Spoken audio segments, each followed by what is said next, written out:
everyone, this is Mary from SVG Cuts, and I'm here today with all kinds of really fun vacation-themed projects for summer. So maybe you or someone you know is lucky enough to be going on a vacation this summer, or if not, I think these are totally cute just kind of all summer long for whatever kind of, birthday or just because, or maybe an anniversary gift, like maybe a gift card to a restaurant or something would be really cute in here for someone's anniversary. So obviously we've got two really cute little suitcases. And they're quite simple. This one is just a nice simple box, but it totally looks like a cute little suitcase. And it's really fun to make these little stickers that go on the front, and the little luggage tags are cute. And we also have this cute little train case as well. And the cool thing about this one is it's still quick and simple to put together, but it's nice how it's not just a plain rectangular box. It's actually got these beveled corners on it, so it's a little extra special. So our cute little boat shoe is just adorable, and I really think you could make it in any kind of paper, any kind of colors, any papers, because boat shoes nowadays come in like every color under the sun, and it's just adorable. So it's really cute with the little laces around the edge and everything. So I think if you're going to make one of these cards for a guy, a good rule for picking out guy paper is to think, would this pattern paper look good on like boxer shorts? Because if it's, you can have like floral boxer shorts or plaid or polka dots or whatever. So I think that's a good rule of thumb for what kind of paper you want to use if you're making something for a guy. So we've got this really cute little shirt card. It's like a gatefold style. So it looks, tropical and Hawaiian like this, or you could also make it more plain and a little more conservative for like Father's Day or for a guy's birthday or something, or even maybe like a bowling style shirt or something. So we've also got our cute little flamingo card here, which is vintage inspired, and it's got all kinds of dimension on the front. I really popped out all these pieces, so it really looks like a nice little scene there too. And of course, as always, you can use the flamingos by themselves on something else. In your download, you get all of the different elements separately, so you can use them on gift bags or scrapbook pages or whatever.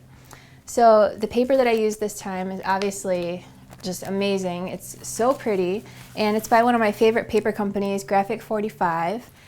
And I pretty much used most of it up here, but as you can see, it's really pretty and vintage, and just the color palette is really rich and really fun to work with. So it also comes with these fun little stickers and things. So like I always say, with these really pretty stickers and die cuts, you could just make the simplest square card and just stick one of these on there, and it would be so pretty. So I've got all my pieces cut out to show you how these three-dimensional items go together, so let's get started. So first, let's take a look at our boat shoe. So for the main part of the boat, the main part of the shoe, we've got 4 pieces here, and this bottom piece, which is the bottom of the shoe. I've got the tongue cut out, and then this trim, which is going to go on at the end. So you can lay your pieces out like this. You can tell that these are the 2 bottom pieces because they're pretty straightforward. And then these 2 kind of crazy curved pieces are going to go above those. So let's start out by gluing together our bottom pieces by gluing these side tabs together. And the whole time I'm doing this, I really want to make sure that I'm being as meticulous and precise as possible in lining up the edge of one piece with the crease on the other piece as nicely as I can, because the more meticulous I am about it, the more perfect and nice my shoe is going to come out in the end, and everything will just fit together perfectly. So I've made a nice little loop here, and these tabs on the bottom are going to get glued to the bottom of my shoe. But first, let's do the same thing that we just did with these 2 top pieces now. I'm just putting some glue on the side tab and gluing one to the other. And I'm doing the same thing on the other side to close it up. So now I can see that these holes here are around the top. That means that this is the top of my shoe. And I want to find the toe and the heel. So I can see that I've got these 2 long pieces right here. That's the side of the shoe. So then these two pieces are the toe and the heel. The heel is a little bit wider than the toe. So I want to do the same thing on this piece. I've got these two long sides here, which these are the longest sides that's on the side. So then I've got my heel and my toe, because the toe is a little bit narrower than the heel. So now I can take my two pieces that I determined are the toes, and I can start gluing my top to my bottom here. And again, I just want to be really sure to be as meticulous as I can, because if I don't quite get it just right, my shoe will just be a little bit off, which I would like to avoid if possible. So now all I'm doing is just 1 or 2 tabs at a time, putting some glue, and I'm just gluing the top to the bottom here, just one at a time. And I want to make sure that I'm lining it up and giving it a little bit of a chance to dry before I move on. And all I'm doing is just working my way around the whole entire shoe. So just keep doing this all the way around, doing your best to get a nice thin, even layer of glue, and doing your best to get your glue all the way out to the corners, and of course doing your best to line your tabs up the best you can.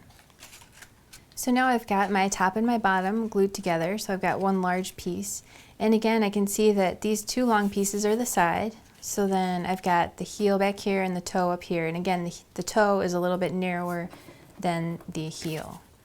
So now I just want to glue my tongue onto these tabs here. So I've got the center of my toe in my hand here, and this little flat front of the tongue just goes right onto that center toe tab. And I want to line it up as best as possible. Give it a chance to dry while I'm holding it here. And kind of like I did before, I'm just going to work my way around one tab at a time. Again, just the same principles, just doing my best to get a nice thin, even layer of glue and line it up really nicely.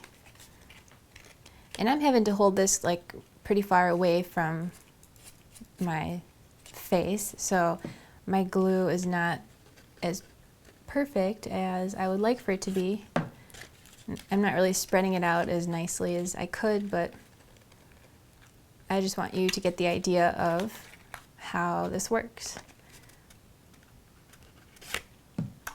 So I've got half of my tongue glued on here, and I'll just go ahead and do the same exact thing around the other side. So I've got my tongue glued on. Now I just need to glue the sole of my shoe into place. And to do that, I could try to go like 1 or 2 at a time, but for me, I think it's not too hard to just put glue on all of the tabs, and I want to really do my best to get the glue all the way out to the edges and all the way out to the corners of each little tab so that it doesn't start coming apart. And I've also got to work kind of quickly here so it doesn't dry before I'm ready. And now again, the toe is narrower than the heel, and it's symmetrical this way, so it doesn't matter if you have it flipped. And I'm just going to put the center of my toe right onto that first tab. Let it get a nice hold. I'm going to do the same thing on the heel, and then everything else is going to sort of fall into place one at a time here. And I'm just going to work my way around one tab at a time, pressing it into place. And I'm just doing my best to line it up as perfectly as possible. So at this point, if you want to put your tongue accent on, which is this, for me it's this coral floral paper here, it goes right on top of the tongue, and then these two strips, there's no really rhyme or reason, you just put glue on the back of them and just wrap them all the way around the bottom of your shoe. And your little insert can go inside as well. So finally here, I've got my trim, and all I'm going to do is put some glue all the way down it, and you really want to get it all the way down both sides here. Oops. And just a nice little thin line all the way down both sides. And then I just want to put it here, and I'm starting by lining up the first hole with the little hole on the shoe. And I just want to make sure that each little hole on the trim lines up with each little hole on the shoe. And the top of the trim is flush with the top of the shoe. And there we go, that was easy. So now all that's left to do is put my little laces through the top of my shoe here and also around the side. So for our men's shirt card here, it's obviously a gatefold style, so the front is 2 pieces and the back is like this.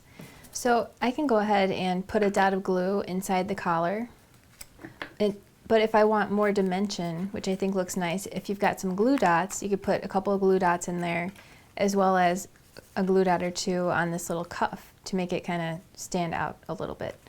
So it's creased right here, so in order to make my card, all I'm going to do is put a nice little layer of glue on that piece, and I'm just going to stick it right onto the back of the card.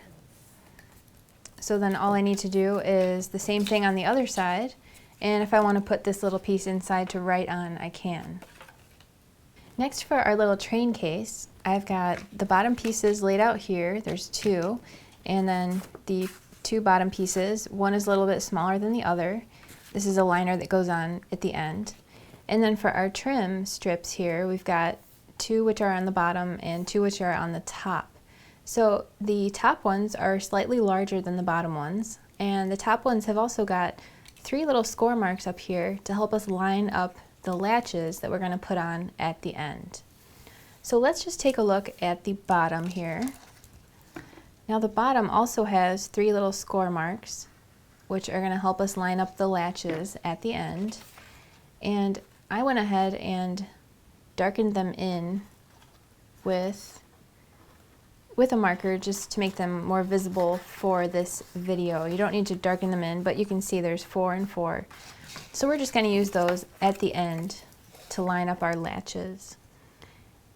So as you can see, I'm just gluing these side tabs together here. And then all I've got to do is just flip this over, put glue on all of these tabs. And I'm rushing a little bit here. If I was really making this really nice and being more meticulous, I would make sure that my glue goes all the way out to the corners. So now I'm going to take the larger of these 2 bottom shapes and just put that right on the bottom. So now this little smaller one here, I can just glue right into the bottom to finish it off. Now I've got my 2 bottom strips here, and these are nice and simple. I'm not going to be very careful with my glue here. I'm just going to throw some glue on, and as you can see, all I'm just doing is just gluing this right on the bottom. And I'll just go ahead and do that with the other one as well. So now let's take a look at the lid of our little train case.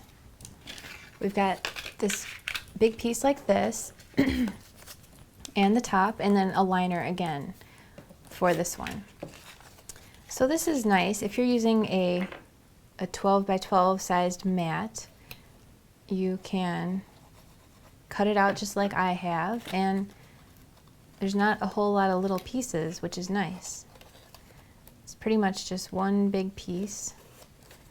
And as you can see, I'm just starting to form the lid here by gluing these side tabs together.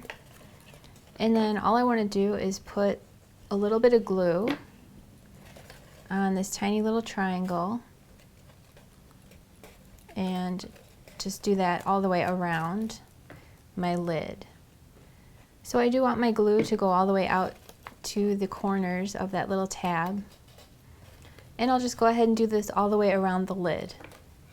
So now I've got my lid almost completely together here, and all I'm going to do is put glue on all 4 of these tabs, and I want to make sure the glue goes all the way out to the corners of each tab to really get a nice secure hold for our rectangle with the 2 holes in it.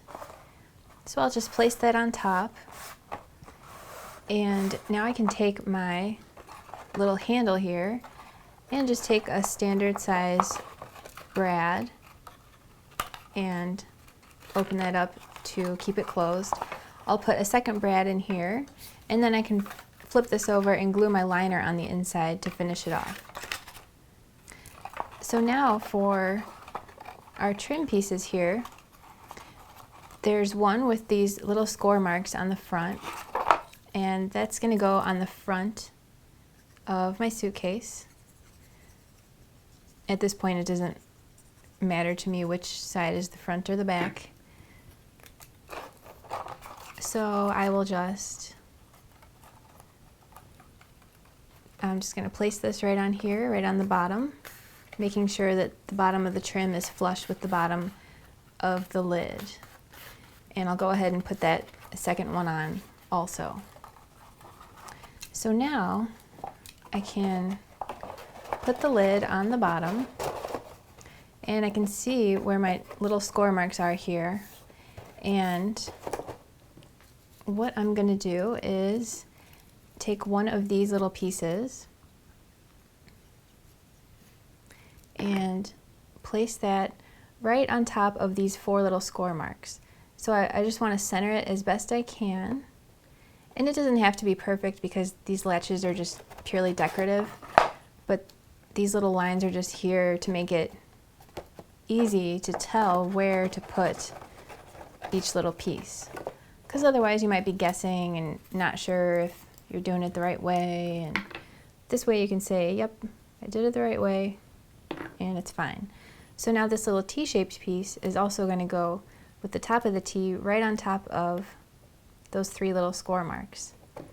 Now all I need to do is layer up my little circles. I've got about 10 of them. I just want to glue 5 and 5 together to make it dimensional, and just glue that right on top of that little circle right there. So as you can see, it looks like a nice little finished latch, but it's just decorative. Next, for our suitcase, I've got the bottom here, which is incredibly simple. I'll just go ahead and start gluing it as I'm talking here. These 4 sides just get glued together very simply, very easily. And the lid is a little bit narrower, but it's the same exact principle. So this is how you're going to put together your lid as well as the bottom of your box.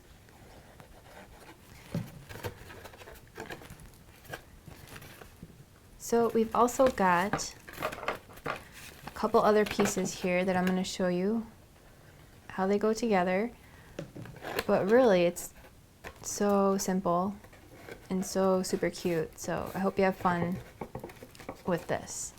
So there's the bottom, and I did the same thing with the lid. The lid is a little bit different because it's got these 2 little scalloped pieces here, but they just fit together nicely. And as you can see on this finished one here, at this point, if you want to go ahead and put your background piece, like this coral colored piece that I have on, you can worry about the decorations at the end, but now you want to go ahead and put your background piece on. And let me open this up so we can see. So next, this lid piece also has this optional panel up here, which I added so that I could emboss it. You can do the same thing if you want, or you can leave that off. That just goes right here. And then you can just grab your little handle with a standard size brad and just put that brad right through to hold your handle on. And go ahead and put the second brad through like this. And then finally, for these little corner pieces, there's 8 of them because there are 8 corners on our box. And they just get glued together like this. And then I just put some glue on the inside on all 3 sides and just stick it on the corner of all 8 corners. Doesn't matter which one goes where, they're all the same. So there's your cute little corner, and that's it. So there you have it, super fun projects for summer, and I hope you have fun making them. If you do, we'd love to see pictures on our Facebook wall or in our forum or on Instagram or Pinterest or your blog or really wherever. So thanks for watching, I'll catch you next time, and happy crafting! Learn more by visiting www.svgcuts.com. Don't forget to like us on Facebook and watch all of our crafty videos on YouTube. It's a world of crafty content with you in the middle. SVGcuts.com, inspiring you to live creatively and beautifully.